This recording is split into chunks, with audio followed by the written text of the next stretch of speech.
Di balik tawa nyaring yang menggetarkan malam, ada bayang-bayang wanita berbaju putih dengan rambut panjang yang berhamburan. Ada sebuah cerita yang jarang terungkap. Bukan sekadar cerita hantu biasa, tapi kisah tentang roh, perubahan zaman, dan sebuah misteri budaya yang telah hidup selama berabad-abad. Ini adalah kisah kuntilanak.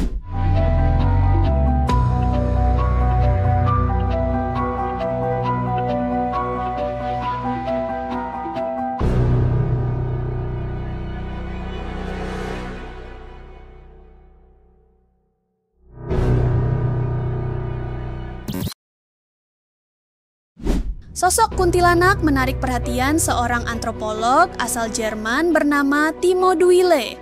Pada tahun 2020, Timo mempublikasikan jurnal berjudul Kuntilanak, Ghost Narratives and Malay Modernity in Pontianak, Indonesia di Journal of the Humanities and Social Sciences of Southeast Asia. Penelitian ini menjadi titik balik dalam memahami kuntilanak bukan hanya sebagai hantu dalam cerita mistis, tetapi sebagai bagian dari tradisi dan kepercayaan masyarakat di wilayah Melayu, khususnya di sekitar kota Pontianak, Kalimantan Barat. Timo melakukan penelitian langsung dengan melakukan perjalanan ke Indonesia, menggali berbagai cerita rakyat dan tradisi lokal yang masih hidup terkait dengan kuntilanak atau yang dalam bahasa Melayu disebut Pontianak. Menurutnya, kuntilanak bukan hanya mitos Indonesia semata, sosok ini juga dikenal di negara-negara tetangga seperti Malaysia, Singapura, dan Brunei Darussalam dengan nama yang hampir sama, Pontianak.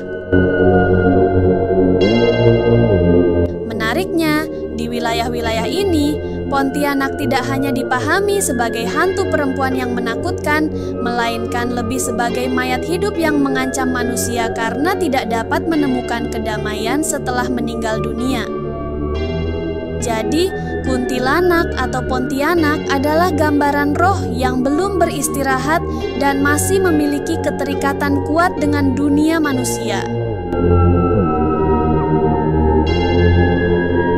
Menurut kepercayaan animisme lokal, pepohonan tinggi ini menjadi tempat tinggal roh-roh yang memiliki sifat beragam. Ada yang baik, ada yang jahat, dan ada yang netral. Roh-roh ini hidup berdampingan dengan manusia dan saling berkomunikasi secara harmonis. Mereka bukan makhluk jahat, melainkan bagian dari alam yang dihormati dan diwaspadai. Namun, kondisi ini berubah ketika Syarif Abdurrahim, seorang tokoh penting dalam sejarah Pontianak, melakukan penggusuran terhadap pepohonan tersebut untuk membuka permukiman baru yang kelak menjadi kota Pontianak. Penggusuran ini membuat roh-roh penghuni pohon berubah citra dan sebutan menjadi Pontianak atau kuntilanak, roh penunggu pohon tinggi yang menghilang habitatnya dan kemudian dianggap mengancam manusia.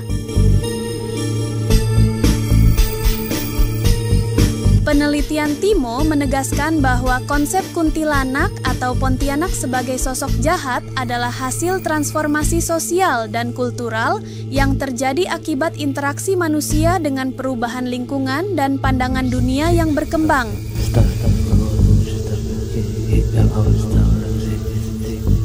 Untuk memahami lebih jauh, kita harus menyelami dulu konsep roh dalam kepercayaan animisme masyarakat Melayu dan Nusantara pada umumnya.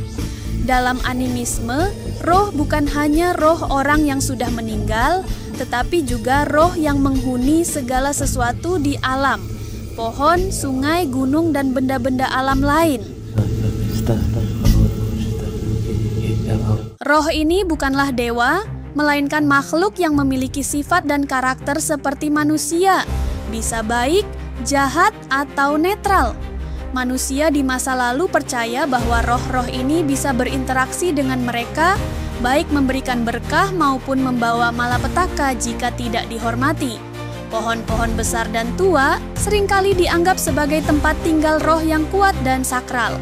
Karena itu, pohon beringin dan pohon tinggi lainnya sangat dihormati dan dijaga keberadaannya.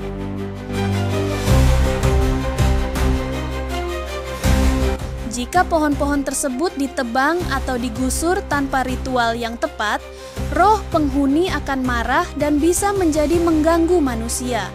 Namun, dengan masuknya modernitas dan pengaruh agama monoteisme, pandangan terhadap roh berubah drastis. Roh yang dulu dianggap bagian dari alam dan keseimbangan spiritual mulai dipandang sebagai makhluk yang menakutkan dan harus dihindari. Untuk menjelaskan mengapa roh-roh tersebut berubah menjadi sosok kuntilanak yang menyeramkan dan identik dengan perempuan, kita dapat merujuk pada riset sejarawan Indonesia, Nadia Karima Melati. Dalam penelitiannya yang berjudul Monsterisasi Perempuan dan Monoteisme pada tahun 2022, Nadia memberikan perspektif menarik tentang bagaimana perubahan agama dan budaya mempengaruhi cara masyarakat memandang roh. Menurut Nadia, kedatangan agama monoteisme ke Nusantara yang mengajarkan hanya ada satu Tuhan tanpa perwujudan roh-roh lain membuat pandangan masyarakat tentang dunia gaib berubah. Roh yang dulu dianggap bagian dari dunia spiritual yang alami berubah menjadi hantu atau monster yang menakutkan dan harus dijauhi. Selain itu, agama monoteisme yang masuk bersamaan dengan sistem patriarki memperkenalkan konsep ketuhanan yang maskulin. Hal ini menggeser dan bahkan menghancurkan kepercayaan lokal yang memuliakan roh dan alam sebagai sesuatu yang netral dan hidup berdampingan dengan manusia. Perubahan pandangan ini juga menyebabkan perempuan seringkali dilekatkan pada sosok hantu atau monster. Menurut Nadia, hal ini erat kaitannya dengan pengalaman perempuan yang sangat dekat dengan kematian, khususnya melalui proses kelahiran yang berisiko tinggi di masa lalu. Kematian ibu pasca melahirkan yang cukup tinggi membuat perempuan diasosiasikan dengan roh gentayangan yang belum tenang. Sayangnya, stereotip ini terus berkembang dan mengakar kuat dalam budaya masyarakat, sehingga sosok perempuan yang dianggap berhantu menjadi sangat menakutkan dan diidentikan dengan kuntilanak. Padahal, pandangan ini tidaklah benar dan lebih merupakan hasil dari konstruksi sosial yang dibentuk oleh perubahan agama dan budaya. Media dan film horor memang efektif dalam membentuk imajinasi masyarakat. Sayangnya, imajinasi ini sering tidak berdasarkan pada fakta atau sejarah, tetapi lebih kepada penciptaan atmosfer horor demi hiburan dan sensasi.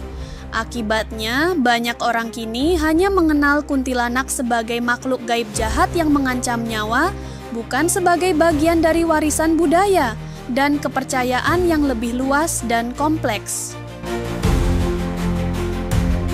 Kuntilanak bukanlah sekadar hantu perempuan yang menakutkan seperti yang sering kita lihat di film atau dengar dalam cerita seram. Ia adalah bagian dari tradisi kepercayaan animisme yang hidup di masyarakat Melayu dan Nusantara, yang mencerminkan hubungan manusia dengan alam dan dunia spiritual. Penelitian antropolog Timo Duile menunjukkan bagaimana sosok kuntilanak berakar pada roh-roh penunggu pepohonan tinggi yang kehilangan habitatnya akibat pembangunan kota Pontianak. Sedangkan riset sejarawan Nadia Karima Melati menambah pemahaman kita tentang bagaimana agama monoteisme dan patriarki mempengaruhi cara pandang masyarakat terhadap roh, khususnya perempuan, yang kemudian menjadi monsterisasi dalam bentuk kuntilanak. Penting untuk kita mengingat dan membuka pikiran bahwa kuntilanak bukanlah makhluk jahat semata, melainkan bagian dari warisan budaya dan spiritual yang kaya dan kompleks. Dengan pemahaman ini, kita bisa menghargai cerita rakyat tanpa harus terjebak dalam ketakutan dan stereotip yang keliru. Jadi, lain kali jika kamu mendengar tawa nyaring di malam sunyi, Ingatlah bahwa di balik itu ada cerita panjang tentang manusia, alam, dan kepercayaan yang sudah berabad-abad hidup di tanah ini. Terima kasih sudah menonton. Jangan lupa like, subscribe, dan nyalakan notifikasi untuk video misteri dan budaya menarik berikutnya. Sampai jumpa di video selanjutnya.